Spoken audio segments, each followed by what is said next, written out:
जय हिंद दोस्तों, welcome to Kalpaksh. Welcome to weekly current affair session quiz and analysis of Kalpaksh. UPSC CSC examination को ध्यान में रखते हुए और करंट अफेयर की अहमियत और आपके टाइम को ध्यान में रखते हुए कल्पाक्ष वीकली करंट अफेयर्स आप लोगों के लिए प्रिपेयर कर रहे हैं।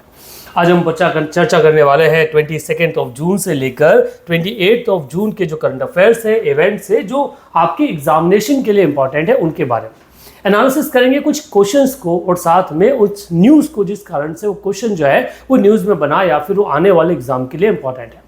अगर आप सेशन की शुरुआत कर रहे हैं तो अंत तक बने रहिएगा और चैनल को सब्सक्राइब करना ना भूलिएगा और कमेंट कीजिएगा अपने ओपिनियन कमेंट बॉक्स में। पहला क्वेश्चन निकल कर आता है फ्रॉम द ज्योग्राफिकल इंडिकेशन, जिन्हें बोला जाता है GI tag. So with reference to the geographical indication GI tag, consider the following statement. There are the three statements. पहला statement कहता है a GI tag helps to preserve traditional knowledge, cultural heritage and the livelihoods of the local practitioners. GI tag are the transferable and can be licensed like trademark. A GI can be become a generic name for a product.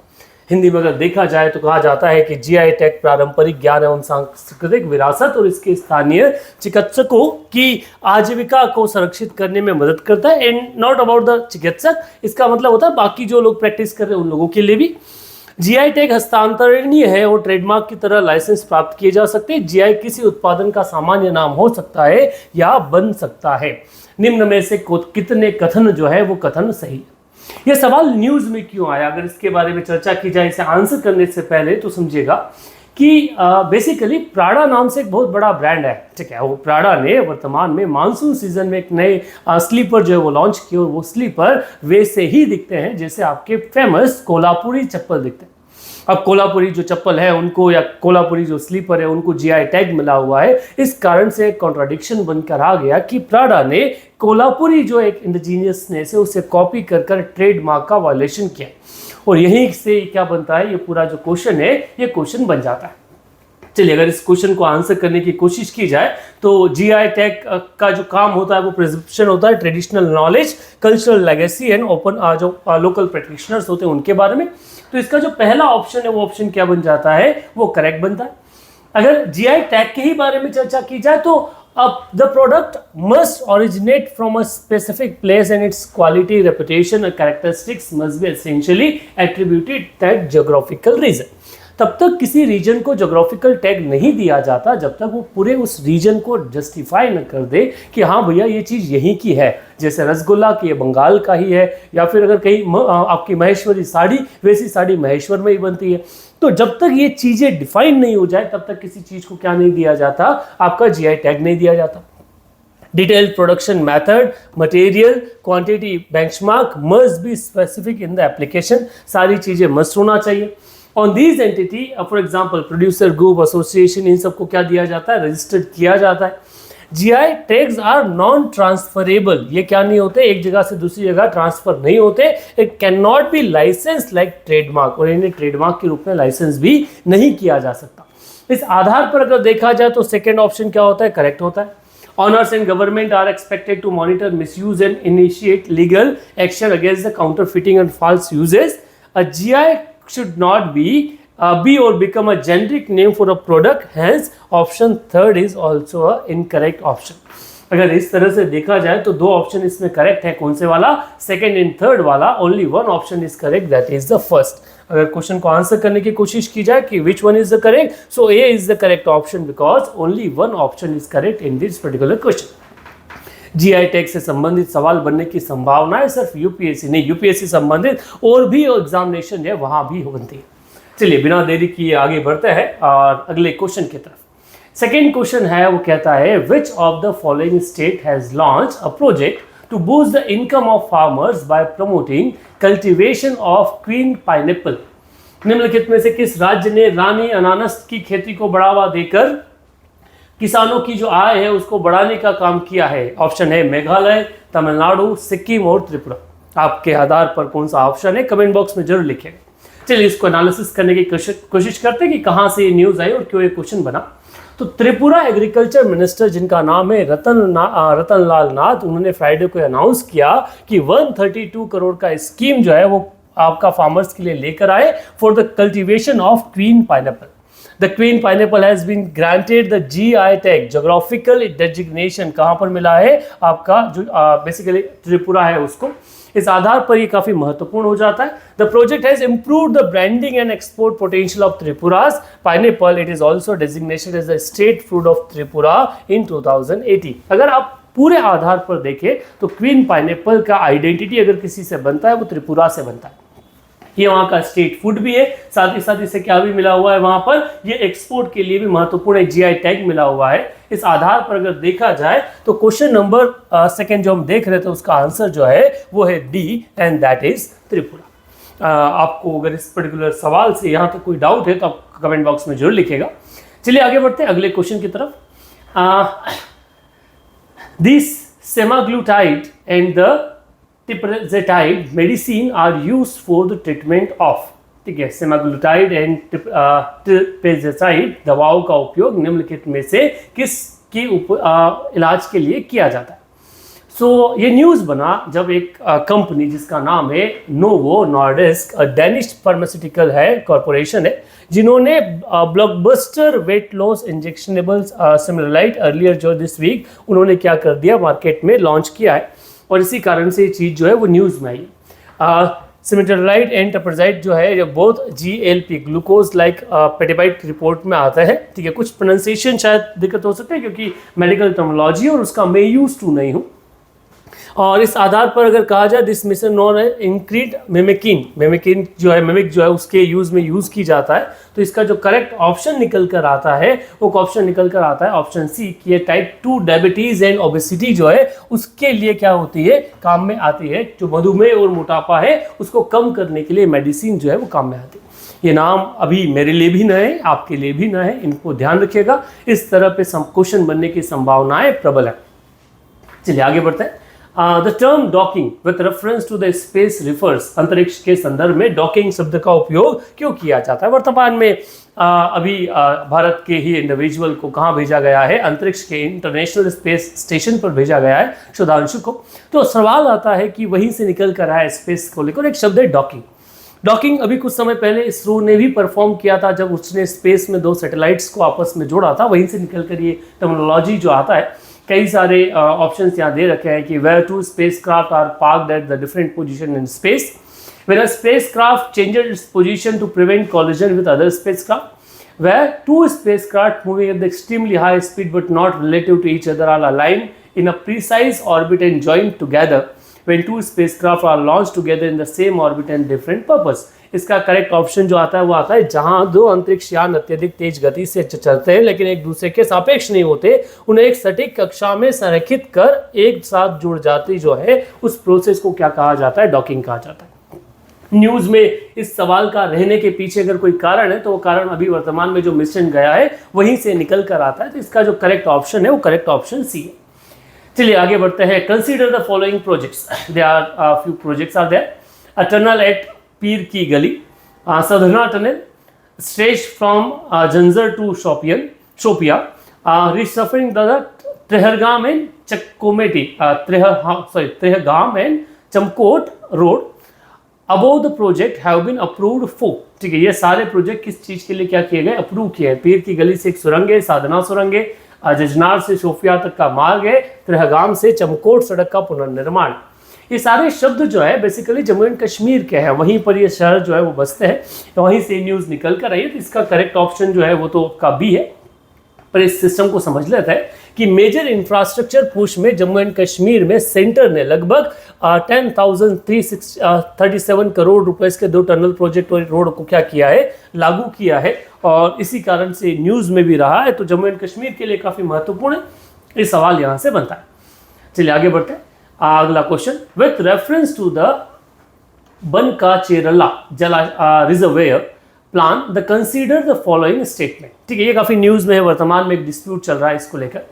This is the first step to enhance the Polavaram right main canals capacity. The Banakacherla reservoir project is mean to transform Andhra Pradesh drought prone Rayalaseema region into a fertile land. Which of the above statement are correct? Banakacherla जलाशय योजना के संदर्भ में निम्नलिखित कथनों पर विचार कीजिए। ये पोरावरम दाया मुख्य जो नहर की क्षमता है उसको बढ़ाने की दिशा में पहल है, या फिर ये आंध्र प्रदेश का जो सूखाग्रस्त एरिया है रायलसीमा उसको उपजाऊ बनाने के लिए? इनमें से कौन सा स्टेटमेंट जो है वो करेक्ट है? सो तेलंगाना के चीफ मिनिस्टर जो रेवंत रेड्डी है उन्होंने challenge from the former state CM and the Bharat Rashtra Samithi leader K Chandrashekar Rao to debate on the state assembly over the continuation of Banakacherla reservation project. अब ये पॉलिटिकल रूप में दो राजनीतिक दलों के बीच में एक रसाकसी का मुद्दा बन चुका है, जिस कारण से ये पूरा प्रोजेक्ट जो है वो न्यूज में आया है। अगर इस कॉन्सेप्ट को समझा जाए कि ये क्या है तो देखते हैं। Banakacherla reservoir project it mean to transform Andhra Pradesh drought from region Rayalaseema region into the fertile. तो इसका जो सेकंड स्टेटमेंट है वो करेक्ट है।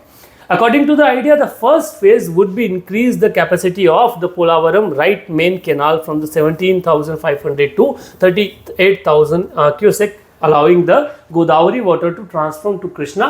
Hence, the statement first is also correct. तो दोनों statement क्या है? दोनों correct है. A reservoir will be then be built on the Bolapalli, Guntur बोलापल्ली ना गंटूर रीजन, ठीक है, जो इस पूरे को क्या करेगा? मैनेज करेगा। यहाँ से पानी इसमें क्या किया जाएगा? होल्ड किया जाएगा। इस आधार पर देखा जाए तो both the statement first and second are correct. तो C is the correct option for that particular question. चलिए करंट अफेयर के ही सेगमेंट में आगे बढ़ते हैं, अगले क्वेश्चन को डिस्कस करते हैं। अगला क्वेश्चन इमरजेंसी के 50 साल पूरे होने के बारे में है। क्वेश्चन पूछा गया, विच of the following decisions were taken during the emergency of 1975? First, the federal structure was converted into de facto unitary one. Almost all opposition leaders were detained. Fundamental rights, including the freedom of speech expression guaranteed under 91A Clause A, were curtailed. Newspapers were subjected to pre-censorship. 1975 के आपातकाल के दौरान निम्नलिखित में से कौन से निर्णय लिए गए थे? संघीय ढांचे को वास्तविक एकात्मक ढांचे में बदल दिया गया। लगभग सभी विपक्षी नेताओं को हिरासत में लिया गया। अनुच्छेद 19A के तहत गारंटीकृत भाषण और अभिव्यक्ति की स्वतंत्रता सहित मौलिक अधिकारों पर अंकुश लगा दिया गया। समाचार पत्रों पर पूर्व सेंसरशिप की जो है वो लागू कर दी गई। नीचे दिए गए कोड का उपयोग कर सही उत्तर दीजिए कि इनमें से कौन सा स्टेटमेंट करेक्ट है? केवल 1 व 2, 2, 3, 4, केवल 3 और 4, या सभी जो स्टेटमेंट दे रखे हैं वो करेक्ट है? आपको क्या लगता है इनमें से कौन सा स्टेटमेंट करेक्ट है? कमेंट बॉक्स में जरूर लिखिए। चलिए इसे एनालिसिस करने की कोशिश करते हैं। सवाल कहता है कि the emergency was declared previously 50 years ago June 25, 1975। 21 month period का ये पूरा डार्केस्ट एपिसोड हम लोगों ने देखा है। इसमें क्या क्या किया? तो emergency which lasted until 21 March 1977 saw Indira Gandhi administration use extraordinary clause in the constitution to impose broad administrative and legislative effect from the country. The federal structure was converted into de facto unitary one, correct है. The state governments were not suspended, but they were effectively brought entirely under the central control. Parliament made law and subject in the state list, and the president with the parliamentary approval modified the constitution provision and on the allocation of financial resources between the union and state. तो statement first जो इससे संबंधित वो तो correct है। अगर आगे बात कर ली जाए, almost all oppositions leader including JP were prisons, ठीक है, रफली सारे। तो सेकंड स्टेटमेंट भी करेक्ट आ जाता है। फंडामेंटल राइट्स जो है, फ्रीडम ऑफ स्पीच एक्सप्रेशन, सबको भी कटेल कर दिया गया। तो आपका थर्ड एंड फोर्थ स्टेटमेंट जो है वो भी करेक्ट है। इस आधार पर अगर देखा जाए तो इस क्वेश्चन का आंसर है डी, क्योंकि all are the options first, second, third and fourth are correct in reference of emergency, आपातकाल। चलिए आगे बढ़ते हैं अगले करंट अफेयर के क्वेश्चन से संबंधित, और ये क्वेश्चन है आपका एटॉमिक एनर्जी एजेंसी को लेकर। इसको लेकर मैं शायद पिछले वीडियो में भी आपसे चर्चा किया था, क्योंकि ईरान इजराइल बैटल के कारण ये पर्टिकुलर क्वेश्चन जो है वो न्यूज में है। चलिए कोई क्वेश्चन कहता है, with reference to international atomic energy agency consider the following statement. It was created in 1975, my mistake, 1957 in response to the deep fear and expectation generated by the discoveries and diverse use of nuclear technology. In 2005, the Norway Nobel Committee awarded the Nobel Peace Prize for the International Atomic Energy Agency. Which of the above statement are correct? सवाल है, अंतर्राष्ट्रीय परमाणु ऊर्जा agency के संदर्भ में निम्नलिखित कथनों पर विचार कीजिए। पहला, इसकी स्थापना 1957 में परमाणु प्रौद्योगिकी की खोज और विविध उपयोगों के उत्पन्न गहरी आकांक्षाओं और अपेक्षाओं के जवाब में की गई। 2005 में नॉर्वेजियन नोबेल समिति ने अंतर्राष्ट्रीय परमाणु ऊर्जा एजेंसी AIEA को नोबेल शांति पुरस्कार से नवाजा। इनमें से कौन से स्टेटमेंट सही है? केवल एक, केवल दो, एक और दो दोनों, और न तो एक न ही दो। करेक्ट ऑप्शन आप कमेंट बॉक्स में लिखिए। चलिए तब तक हम एनालिसिस करते हैं इस क्वेश्चन को। So the AIEA was erected in 1957 in response to the deep fear and expectations to generate the discoveries diverse use of the nuclear technology। इस आधार पर अगर देखा जाए तो पहला स्टेटमेंट करेक्ट है, सेकेंड स्टेटमेंट भी करेक्ट है कि इसको नोबेल प्राइज मिला हुआ है, तो both statement are correct for the question. तो इस क्वेश्चन का करेक्ट ऑप्शन जो रहेगा वो रहेगा सी। तो first and second both statement are correct. चलिए आगे क्वेश्चन बढ़ते हैं। अंबुबाची मेला, इससे संबंधित एक क्वेश्चन मैंने डेली करंट अफेयर वाले सेशन में भी आपको दिया था। So the Ambubachi Mela is which is held during the monsoon took place in Assam, Maharashtra, Karnataka and Kerala. सवाल को हिंदी पढ़ते हैं। सवाल है, मानसून के दौरान आयोजित होने वाला अंबुबाची मेला कहाँ होता है? आसाम, महाराष्ट्र, कर्नाटक या केरल? कमेंट बॉक्स में अपने आंसर जरूर लिखिए। अगर इसको देखा जाए तो हमने लास्ट टाइम इसमें डिस्कस किया था कि ये होता है कहाँ पर? आसाम में, जहाँ पर आपका क्या है, गुवाहाटी में आपका मंदिर है कामाख्या माता मंदिर, और वहीं पर इस चीज को सेलिब्रेट किया जाता है मानसून की अराइवल पे। So correct answer for the question अगर देखा जाए तो आपका है ए। चलिए आगे अगले क्वेश्चन की तरफ बढ़ते हैं। With reference to the bunker buster MOP, consider the following statement। bunker buster अभी न्यूज में आए जब ईरान के जो स्टैब्लिशमेंट्स थे, न्यूक्लियर स्टैब्लिशमेंट, उनको खत्म करने के लिए अमेरिका ने B-2 बॉम्बर से बंकर बस्टर बम्स जो है वो गिराए गए। इससे संबंधित क्या सवाल है उनको देख लेते हैं। With reference to the bunker buster MOP, consider the following statement। It is designed to attack deeply buried facilities and hardened bunker and tunnels। It is meant to destroy all in well-protected facility। It is heavy and can only be dropped using B-2 Spirit stealth bomber। How many of our statement are correct? Bunker buster जो बम है उससे संबंधित में पहला सवाल, इसे गहराई और दबी सुविधाओं को कठोर बंकरों और सुरंगों पर हमला करने के लिए तैयार किया गया है। इसका उद्देश्य अच्छी तरह से संरक्षित सुविधाओं को, लक्ष्यों को नष्ट करना, और इसे इतने भारी होते हैं कि इन्हें सिर्फ B-2 बॉम्बर जो है उन्हीं से क्या किया जाता है, फेंका जा सकता है। इस आधार पर अगर देखा जाए तो कौन से स्टेटमेंट करेक्ट हैं? सो बेसिकली इसको ये तो है कि ये बंकर बस्टर को उसी तरह से बड़े भारी होते हैं और अंदर छुपी टनल्स वगैरह में छुपी चीज़ों को डिस्ट्रॉय करने के लिए बनाया जाता है। इन्हें सिर्फ B-2 बॉम्बर से ही क्या किया जा सकता है, फेंका जा सकता है। इस आधार पर अगर देखा जाए तो आपका जो करेक्ट है वो करेक्ट ऑप्शन आएगा कौन सा? First and second. तो only 2 statement are correct. B is the correct option for the. अच्छा, ये वेल प्रोटेक्टेड फैसिलिटी के लिए नहीं बना है, मतलब आप इसको देखा जा सकता है। तो दोनों स्टेटमेंट इसके लिए क्या है, करेक्ट है। चलिए आगे बढ़ते हैं अगले क्वेश्चन की तरफ। The question is Gwada negative. ठीक है, रिसेंटली न्यूज रिफर्स टू, एक नया सिस्टम न्यूज में आया, Gwada negative term use during an unsuccessful start of a space mission, an international clause for cease fire, a new fall in the game of chess, a new blood group. ठीक है, सवाल है आपका, हाल ही में खबरों में आया ग्वादा नेगेटिव का मतलब है अंतरिक्ष मिशन की असफल शुरुआत के दौरान इस्तेमाल किए जाने वाला शब्द है, युद्ध विराम के लिए अंतर्राष्ट्रीय खंड, शतरंज के लिए खेला गया नया फाउल, या फिर एक नया रक्त समूह। इनमें से कौन सा स्टेटमेंट जो है वो करेक्ट है? आपका उत्तर कमेंट बॉक्स में दीजिए।